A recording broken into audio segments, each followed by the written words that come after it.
Hello everybody, this is Toomba again, bringing you another build video. This one is a Magicka Templar built for small man raids, small man groups, fighting in Cyrodiil. It's good solo.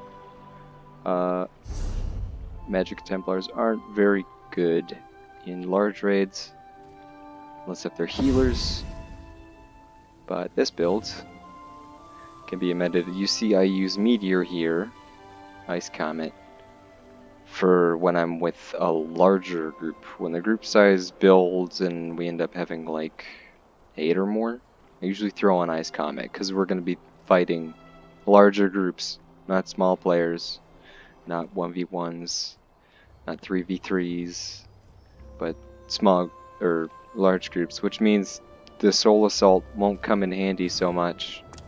But when you're small manning, you definitely want Soul Assault. I'll tell you why. That's magic damage that does. And the sets you're wearing are 5-piece Innate Axiom, which is the new craftable set that just came out. Adds about 400 spell and weapon damage to your class abilities. Gives you a little crit, little max magicka, little stam. Stam is nice and handy when you gotta dodge roll a couple times. But that spell damage you get from it, coupled with the spell damage, which is about another 400 from War Maidens, is exceptional. That's very high damage. You earn 5 light in this build. I've got 5 light, 1 piece heavy. You can craft the Innate Axiom, so I crafted it heavy, made it reinforced on the chest.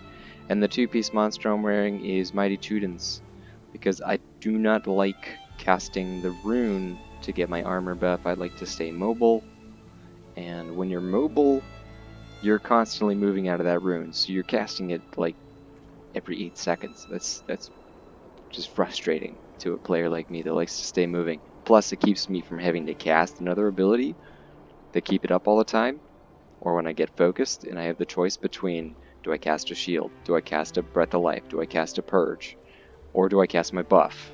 You know, those choices are enough with themselves, so take that out of the equation. Just go Mighty Tudens, you'll save yourself a headache.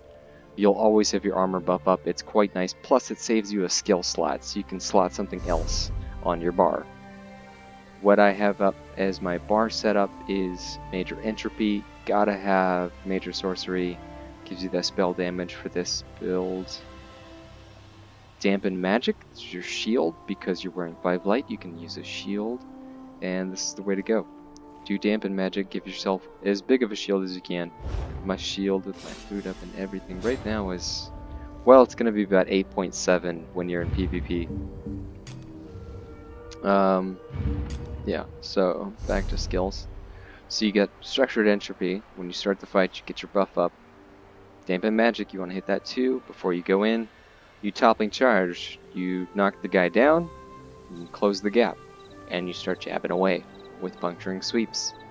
Puncturing Sweeps, if you start taking some damage, throw the shield up and go back to Puncturing Sweeps. It'll heal you underneath the shield, then you can cast the shield again and heal yourself underneath the shield. You basically take no damage. You can take on multiple targets at the same time. If one of them gets low, you finish them with Radiant Glory. I chose Radiant Glory because it gives me a little bit of health back when I'm hitting them with the beam. Which I find to be far more effective than the extra, 20% damage? It's already, look, it's doing 330% more damage to enemies under 50% health. Making it 350% as a morph, I think is a sad waste. When you could be healing yourself for some of that damage caused, because some fights you'll find to go down right to the wire, and it's a really close call. Those good fights, you might be extremely low and he might be extremely low, and you're still fighting it out to see who's gonna win.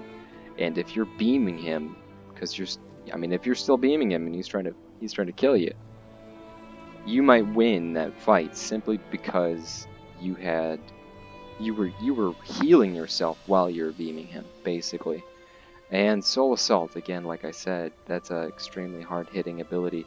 Sometimes you can combo. It's a really simple combo. It's stupid easy. They should really take Soul Assaults out of the game, I think. But you can just get your buff with Structured Entropy, close the gap with Toppling Charge, and go straight to Soul Assault. If there's anything left of the guy, Radiant Glory for the win. especially good with Sorks who like to shield cast. They're very good. I mean, every Sork knows he's been hit by a Nightblade before. He's going to get back up from getting incapped, and he's going to throw a shield back on.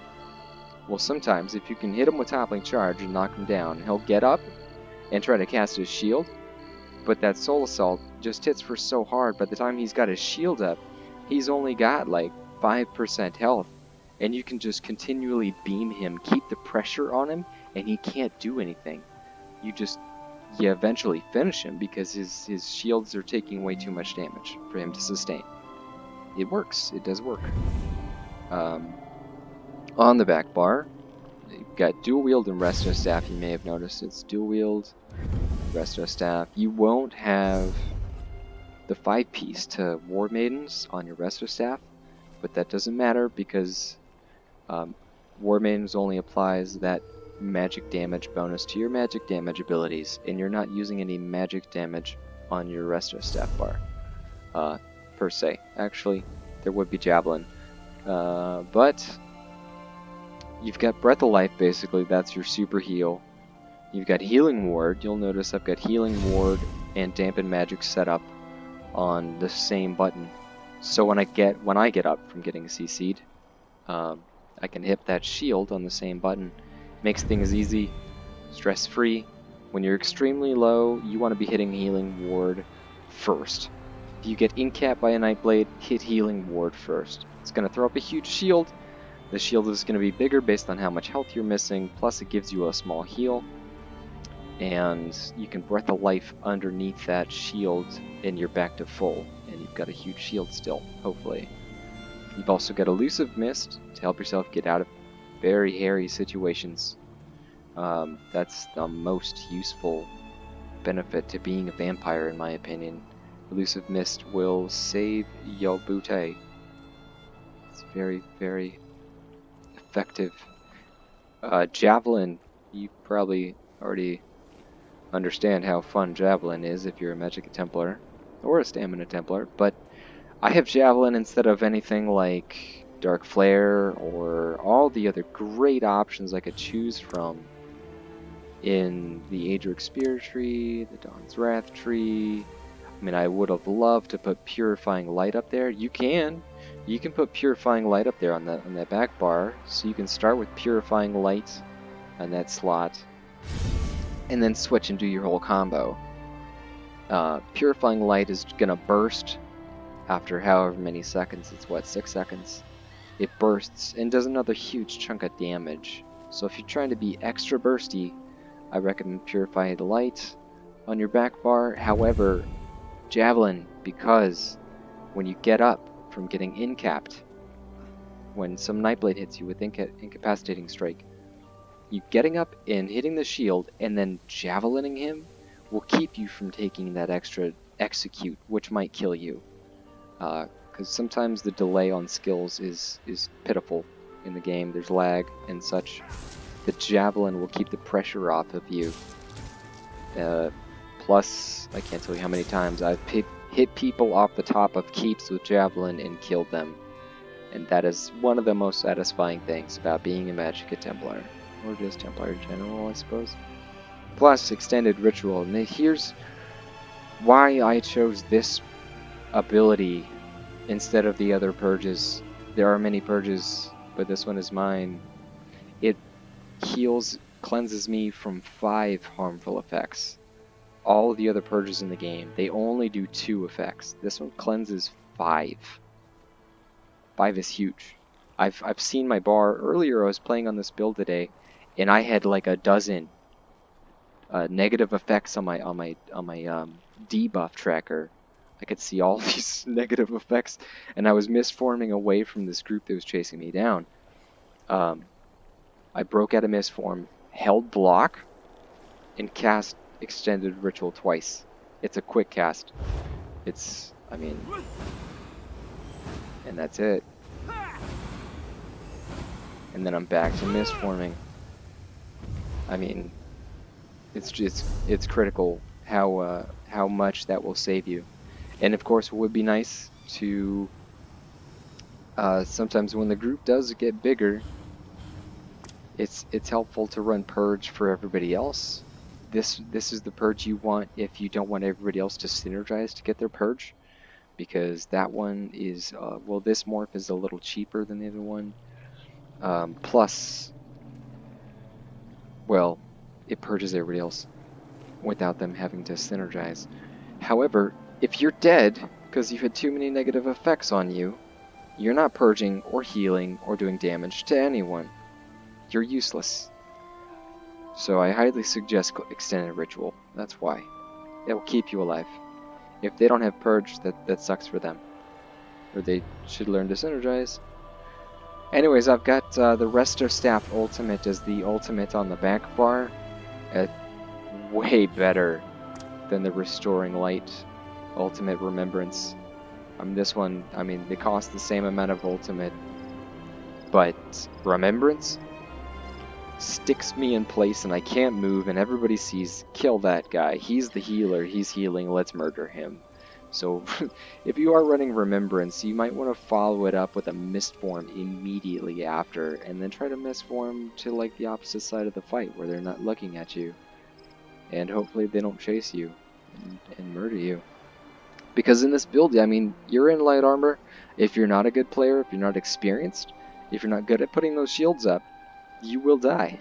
You will die. And even when you do put the shields up, you will get focused. You get CC'd real good and take damage all at once. You're gonna die because you're in light armor. Even in all impen. Let's see.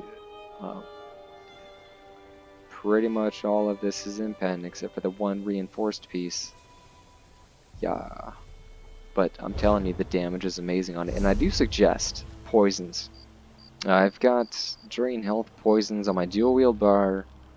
So when I'm working on a target and trying to kill him, it's doing extra damage. About the same amount of damage that an enchantment would be doing. And it's giving me health for that, so it's like a super jab. It's like getting even more health back for puncturing sweeps. And we all know how annoying Templars are at staying alive with jabs, if you've ever ground with one of these characters. And the poison I have on my resto bar is a resource drain poison, because I find when I'm resto heavy attacking to get my magic back up, I often don't want whoever is fighting against me to have good sustain and good resources too. Like if their sustain is better than mine, then you're going to be suffering. Here's what your stats look like here. You've got Magicka, it's about 35.4. Max health in Cyrodiil would be 25k. Max stam would be 12.6. Only put 5 points in health. And spell damage unbuffed is 2107, but you'll notice the sets that I'm using do not apply to that spell damage. So your damage is actually like much higher than that. And the recovery should be sitting at about 2,100. You can get it up a little bit higher than that if you want. The glyphs I chose for my jewelry are 2 regen, 1 spell damage. That's about it. That's the build. It's super powerful. You'll have fun soul assaulting people from full to nothing. You can, literally kill people with just 1 soul assault. Like, that's it. That's just, it's OP. OP. Please fix that, Zoss. Thanks. Bye.